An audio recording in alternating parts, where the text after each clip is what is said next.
हमने कवर किया था स्टैक डाटा स्ट्रक्चर को, उससे पहले हम अरे डाटा स्ट्रक्चर को कवर कर चुके हैं और आज हम कवर करने वाले हैं क्यू डाटा स्ट्रक्चर को। ये भी एक लीनियर डाटा स्ट्रक्चर है, जैसे कि हमने स्टैक को देखा और जैसे हमने अरे को देखा।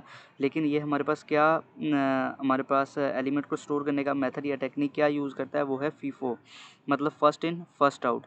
मतलब जो एलिमेंट जो कि ये मतलब स्टैक के बिल्कुल ऑपोजिट है। स्टैक में ये होता है ना हमारे पास कि जो हम एलिमेंट सबसे पहले एंटर करते हैं वो हमारे पास सबसे लास्ट पे पॉप होता है, सबसे लास्ट पे हमारे पास उस अरे से या उस टैग से निकलता है। लेकिन इसमें उसके बिल्कुल ऑपोजिट है। इसमें ये होगा कि जो एलिमेंट सबसे पहले एंटर होगा वही एलिमेंट सबसे पहले अरे में से निकलेगा।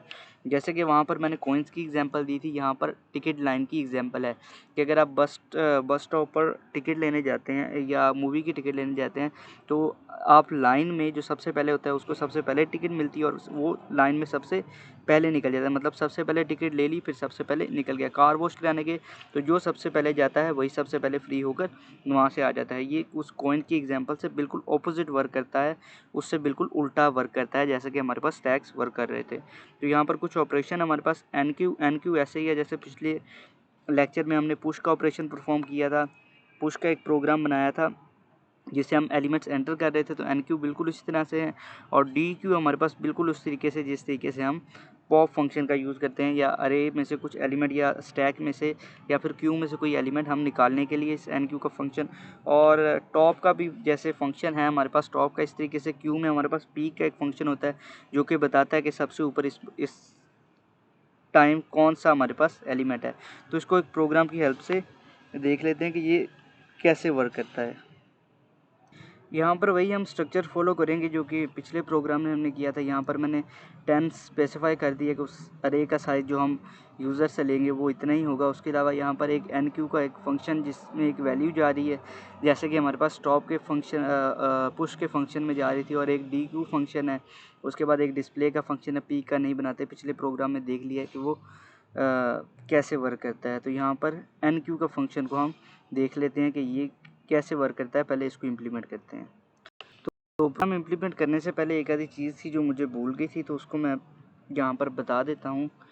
अभी मैंने उसको ड्रॉ कर लिया है यहाँ पे कि इसमें दो पार्ट्स होते हैं। उसमें तो हमारे पास एक टॉप ही था ना, इसमें एक फ्रंट एंड होता है और एक रेयर एंड होता है। मतलब जो हमारे पास फ्रंट की वैल्यू होती है ना वो चेंज नहीं होती, रेयर की वैल्यू में हमारे पास इंक्रीमेंट होता रहता है। तो इन चीज़ों का कुछ ख्याल हमें रखना है और प्रोग्राम को इम्प्लीमेंट करना है। अगर पहले इनिशियली तो ये दोनों जब कोई भी एलिमेंट क्यू में एंटर नहीं होगा तो ये इनिशियली तो -1 पर होंगे ये दोनों, लेकिन जब हमारे पास पहला एलिमेंट एंटर होगा तो ये दोनों 1 पे आ जाएंगे, मतलब 10 पे आ जाएंगे। उसके बाद ये फ्रंट तो यहाँ पर ही रहेगा और जो हमारे पास रेयर पार्ट है ये आगे बढ़ता जाएगा। अब अगर हमें पॉप का ऑपरेशन परफॉर्म करेंगे और कुछ निकालेंगे तो ये हमारे पास फ्रंट का जो अभी मैं बता देता हूँ। यहाँ पर रेयर का पार्ट लेट्स सपोज एक और एलिमेंट एंटर किया, यहाँ पर निकल आया, यहाँ पर मेरे पास रेयर का पार्ट आ गया। फ्रंट का जो हमारे पास पहले का, अब लेट्स सपोज मैंने पॉप का ऑपरेशन परफॉर्म किया और एक एलिमेंट को लेट्स सपोज मैंने यहाँ तक एलिमेंट्स एंटर कर लिए, 3 एलिमेंट्स एंटर कर दिए और मुझे पॉप का ऑपरेशन परफॉर्म करना पड़ा, यानी कि एन क्यू का ऑपरेशन परफॉर्म करना पड़ा और मुझे आना पड़ा यहाँ पे। अब मैं यहाँ पर आ गया, जब मैं 40 पर आ गया तो ये 10 जो है हमारे पास, इसको मैंने रिमूव कर दिया। अब फ्रंट जो है हमारे पास एक आगे मूव कर जाएगा, मतलब अब ये जो 10 है ये हमारे लिए यूजेबल नहीं है, इस स्पेस को हम यूज़ नहीं कर सकते। अरे इस क्यू के साइज़ को हमने मतलब इस क्यू के फ्रंट को हमने आगे की तरफ मूव कर दिया है। तो हमें ख्याल रखना पड़ेगा कि ये पहले लास्ट पे जब ये रेयर और फ्रंट, मतलब लेट्स सपोज रेयर यहाँ पर पहुँच गया लास्ट एलिमेंट पर और फ्रंट वहाँ पर चला गया, तो पुश के हमारे पास एन क्यू के ऑपरेशन परफॉर्म हुए या डी क्यू के, तो मतलब जो हमारे पास फ्रंट है ना या फिर रेयर है, इन दोनों में से कोई भी एक दूसरे से आगे की तरफ खिंच जाता है या आगे की तरफ चला जाता है, तो वहाँ पर हमारे पास ये होगा कि ओवरफ्लो हो जाएगा हमारे पास। तो इसको प्रोग्राम में जब हम देखेंगे तो इस चीज़ का हमें पता चल जाएगा कि क्या होगा वहाँ पर। तो इसको प्रोग्राम में इम्प्लीमेंट करके पहले देख लेते हैं कि होगा कैसे। तो पहले तो हमें टॉप बनाना पड़ा था, अभी हमें एक इंटीजर वैल्यू चाहिए होंगी यहाँ पर फ्रंट और रेयर की। इसको भी इनिशियली -1 पे करना पड़ेगा कि अभी कोई एलिमेंट एंटर नहीं है, और यहाँ से इंट में एक रेयर पार्ट को भी हमें -1 के इक्वल करना पड़ेगा कि ये अभी तक कुछ भी एंटर हुआ नहीं है। अब यहाँ पर एन क्यू के ऑपरेशन में आ जाता है। एन क्यू के ऑपरेशन में हमारे पास बेसिकली अगर कोई एलिमेंट हमने डाला है तो इनिशियली तो ये -1 पे है, तो यहाँ पर रेयर पार्ट हमारा इंक्रीमेंट होगा और फ्रंट जो है ये भी एक इंक्रीमेंट होगा। तो यहाँ पर इसको लिख लेते हैं। सबसे पहले अगर हमें देखना है कि रेयर n-1 है, मतलब जो रेयर पार्ट है हमारे पास, ये देख लें यहाँ पर, ये जो रेयर पार्ट है ये n-1 के इक्वल तो नहीं है। अगर हमारे पास ये रेयर पार्ट, मतलब लेट्स सपोज ये रेयर वाला पार्ट ये यहाँ पे है, ये हमारे पास n-1 के पास पहुँच गया, मतलब इसका मतलब है कि अरे कि एंड पे पहुँच गया, तो हमें एक मैसेज डिस्प्ले करना पड़ेगा कि अब तो हम इससे आगे नहीं जा सकते। तो यहाँ पर उसको लिख लेते हैं, यहाँ से एक कंडीशन लगा देते हैं यहाँ पर। इफ़ जो हमारे पास रेयर है, जो रेयर है हमारे पास, वो हमारे पास इक्वल हो गया, एक इक्वल ठीक है, डबल इक्वल टू n-1। अगर ये n-1 पे पहुंच गया, यानी कि अरे के एलिमेंट्स हमारे पास फुल हो चुके हैं, तो क्या हो, सी आउट कर दे कि Q जो है आपका ये फुल हो चुका है, अब इसमें कोई भी एलिमेंट आप एंटर नहीं कर सकते, एंडल। लेकिन अगर ये नहीं है तो फिर वो क्या काम करे,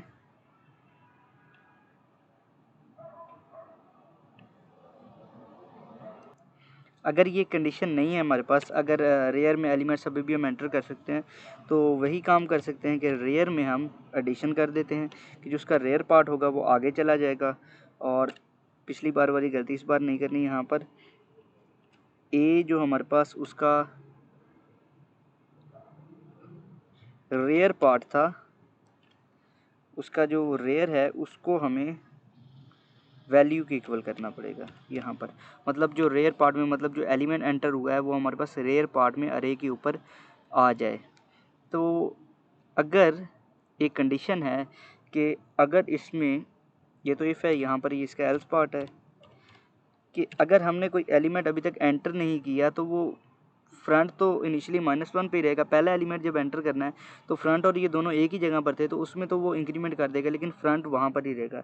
तो एक कंडीशन और यहाँ पर लगा देते हैं हम कि इफ़ जो हमारे पास फ्रंट है वो बराबर है -1 के, अगर फ्रंट अभी तक -1 के इक्वल है, मतलब पहला एलिमेंट है जो हमने एंटर किया है,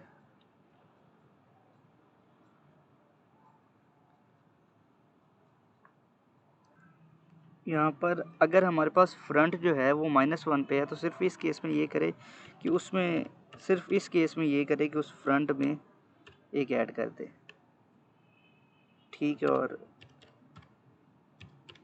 रिटर्न कर जाए। यहाँ पर सिर्फ इस केस में ये होगा कि फ्रंट में हमारे पास इंक्रीमेंट तब होगा, तब बढ़ेगा फ्रंट, जब हमारे पास पहला ही एलिमेंट होगा, तो फ्रंट को भी एक आगे आना पड़ेगा। तो इस तरीके से ये हमारे पास जो NQ था उसको हमने इम्प्लीमेंट कर दिया। अब DQ जो है उसको इम्प्लीमेंट करके देखते हैं कि वो कैसे। यहाँ पर पहले तो हमें ये ख्याल करना पड़ेगा कि स्टैक कहीं एम्प्टी ना हो, तो यहाँ से इफ़ एक कंडीशन लगा देते हैं, इफ़ जो हमारे पास फ्रंट जो है वो बराबर है -1 के, एंड दोनों होने चाहिए ना, एंड का बीच में लगा देते हैं, एंड जो रेयर है, रेयर जो हमारे पास पार्ट है वो भी -1 पे है, तो स्टैक तो भी एम्प्टी है, ये दोनों ही -1 पे होने चाहिए, ठीक है।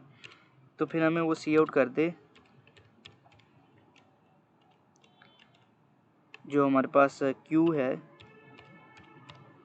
इस एम्प्टी, कि Q अभी खाली है, एंडल। ये अगर ये नहीं है, अगर वो दोनों -1 पे नहीं है, तो टॉप में हमारे पास या फिर फ्रंट में हमारे पास उसको इंक्रीमेंट करना चाहिए कि फ्रंट जो है हमारे पास एक कदम आगे बढ़ जाए। और यहाँ पर ये इसका एल्स पार्ट लिख देते हैं। लेकिन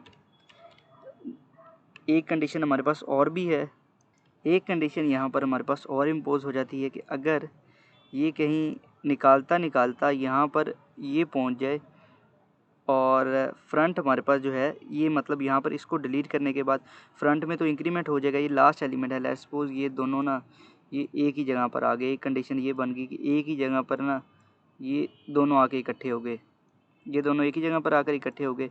अब अगर हम एक इंक्रीमेंट करेंगे, एक मतलब फ्रंट में इंक्रीमेंट करेंगे, मतलब इसको डिलीट किया तो ये इससे आगे चला जाएगा। तो ऐसी फॉर्म में भी हम उससे कुछ नहीं निकाल सकते। तो बेसिकली अगर इसको हम रेयर पार्ट को डिलीट करते हैं यहाँ से, ये मैं समझाना ये चाह रहा हूँ कि इसको डिलीट कर दिया हमने।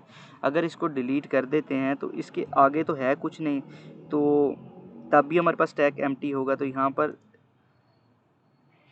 एक कंडीशन और लगा देते हैं, ये फ्रंट ही -1 रहने देते हैं, रेयर को छोड़ देते हैं और यहाँ पर एक और कंडीशन लगा देते हैं एंड का यूज़ करके। ये वो साइन नहीं है, कहाँ है वो, ये मिल गया, यहाँ पे पड़ा हुआ है ये वाला। हाँ, ये हमारे पास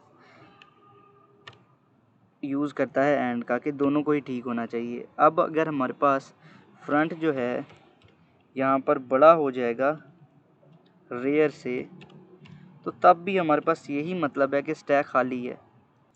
तो यहाँ से ये देखें कि अगर फ्रंट की वैल्यू रेयर के इक्वल आ जाए, या फिर हमारे पास जो फ्रंट है, खाली फ्रंट को ही देख लेते हैं, फ्रंट अगर -1 पे है तो इसका मतलब है कि वैल्यू तो है ही कोई नहीं। और सेकेंडली कि फ्रंट अगर आगे बढ़ गया है रेयर से, तो ये स्टैक क्यू तो दोनों सूरतों में एम्प्टी हो जाएगा। तो ये दोनों काम तो हमारे हो गए। अब हमारे पास डिस्प्ले का फंक्शन है, सिंपली बस डिस्प्ले करते हैं, लेकिन डिस्प्ले करने के लिए भी तो कुछ होना चाहिए ना। तो इफ़ इसी को कॉपी कर लेते हैं जो ऊपर गिवन है, Ctrl+C करके इसी को कर लेते हैं, क्योंकि यही कंडीशन तो हमने चेक करनी है एम्प्टी के लिए। दोनों सूरतों में तो एम्प्टी होगा कि अगर फ्रंट आगे बढ़ गया है या फिर फ्रंट जो है -1 पे है तो क्यू एम्प्टी होगा। उसका एल्स पार्ट हम चला लेते हैं, यहाँ पर हम लूप लगा लेते हैं, फोर लूप लगाते हैं और इसको शो करवाते हैं। एक इंट आई ले लेते हैं और आई हमारे पास बराबर होगा, एक आई ले लिया जो कि हमारे पास बराबर होगा फ्रंट के, जैसे कि टॉप के इक्वल था वो पिछले प्रोग्राम में। और आई हमारे पास ग्रेटर है और इक्वल है रेयर के, डन। और आई ++ यहाँ पर हमें वो सी आउट कर दे, सिंपली जो हमने क्यू एंटर किया है उसको ए नाम से था अरे, और यहाँ पर आई उसको सिंपली हमें शो करवा दे और थोड़ी सी बीच में स्पेस भी आ जाए। डन हो गया। तो इस तरीके से हमारा फोर लूप से वो हमें शो भी करवा देगा। तो इसको इम्प्लीमेंट कर देते हैं। यहाँ से एस डॉट से हमें चाहिए ये वाला ऑपरेशन, लास्ट वाला। यहाँ पर एक वैल्यू 12 मैंने पास कर दी और एस डॉट एक और वैल्यू पास कर देते हैं, यहाँ से 15 मैंने पास कर दी, डन। और अब इसको डिस्प्ले करते हैं तो देख लेते हैं कोई एरर तो नहीं आता। फ्रंट इज़ इक्वल और यहाँ पर इज़ इक्वल का साइन लगा के उनको असाइन नहीं की गई वैल्यूज़।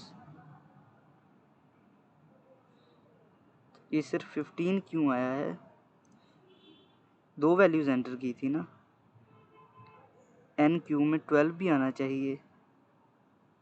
मैं देख लेता हूँ, वो ये 12 के साथ कुछ प्रॉब्लम है इस वजह से वो उसको नहीं कर रहा, बाकी तो वो ठीक ही चल रहा है। ये फर्स्ट पता नहीं क्या प्रॉब्लम आ रही है यहाँ पर। ये एस, चलो देख लेते हैं। यहाँ पर 15 हमने सबसे पहले एंटर किया है, इसको शो करवा देते हैं, बाकी ऑपरेशंस नहीं करते। ये देखें, सबसे पहले मैंने एक 15 जो एलिमेंट है उसको पास कर दिया यहाँ पर। ये क्या हुआ,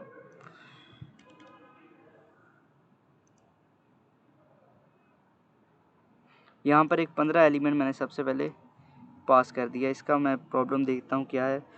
पहले इसको कंपाइल कर लेते हैं, फिर इसके प्रॉब्लम को सॉल्व करके मैं बताता हूँ। यहाँ पर पहले एलिमेंट को ये नहीं ले रहा, उसके बाद एक NQ एक और फंक्शन कर दिया, तो यहाँ पर 2 वैल्यूज़ को उसने ले लिया, ये देख लें, और 15 और 23 को। और उसके बाद मैंने NQ का फंक्शन परफॉर्म किया, तो उसने किया ये कि वो जो वैल्यू 15 सबसे पहले पड़ी हुई थी उसको उसने उठा के डिलीट कर दिया। तो इस तरीके से ये हमारा क्यू भी इम्प्लीमेंट हो गया।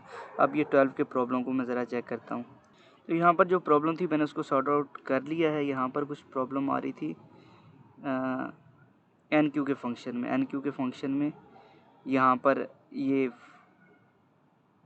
रिटर्न नहीं करना था। अगर मैं रिटर्न स्टेटमेंट का यहाँ पर यूज़ किया था, इस वजह से वो प्रॉब्लम कर रहा था। अब ये देखिए 12 अगर मैं एंटर कर रहा हूँ, यहाँ पर रिटर्न को मैंने ख़त्म किया, तो वो 12 जो फर्स्ट एलिमेंट है उसको वहाँ से ही लेना उसने स्टार्ट कर दिया है।